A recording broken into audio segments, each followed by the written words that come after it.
It's nicely done by Agnikoi. He's slotted in on his debut for Arrows. Seni Dion now against Goss. That's a great goal.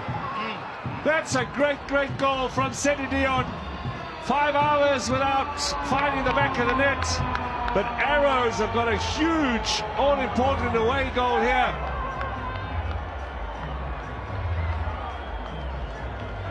Excellent timing of the run.